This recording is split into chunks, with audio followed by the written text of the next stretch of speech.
उस छोटी सी कमाई के चक्कर में उसकी पूरी जिंदगी रद्द हो जाती है।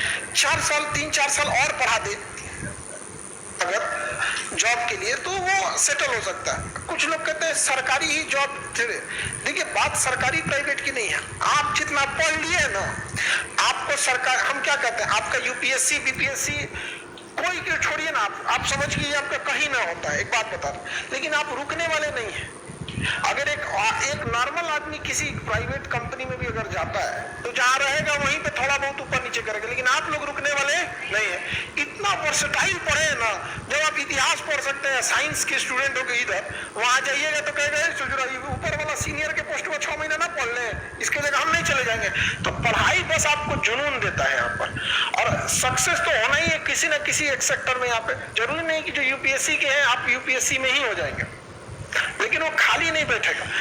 वही आप देखिए अशिक्षा का अभाव क्या होता है। जो आपके घर में एक लेबर आते हैं लोग घर बनाने के लिए, वो 10 साल से क्या करेगा, बालू चालेगा, मसाला बनाएगा और मिस्त्री को पहुंचाएगा, ठीक है, 10 साल से, लेकिन खुद मिस्त्री नहीं बनेगा। अब हम आपको बोलते हैं मजबूरी बस अगर आपको लेबर का काम करना पड़े, किसी कारण बस मान के चलिए आप बालू उठाएंगे, ये करेंगे, 6 महीना में आप मिस्त्री वाला सीख जाएंगे, और उसके 1 साल बाद ठेकेदार बनेंगे, उसके 4 साल 5 साल बाद एक बिल्डिंग बना के बिल्डर बनेंगे, फिर छोटे शहर से बड़े शहर में आएंगे, फिर दिल्ली में जाके बड़ा अट्टालिका खड़ा करेंगे। क्या है भैया, तो भूतिया बंगला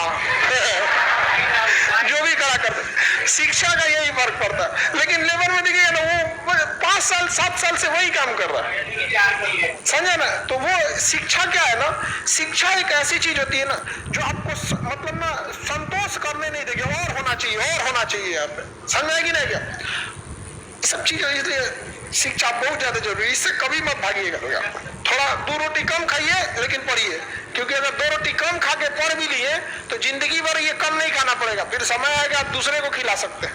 लेकिन अभी सोचिएगा शिक्षा के रास्ते पे चले जाए तो बहुत आगे नहीं जा सकते।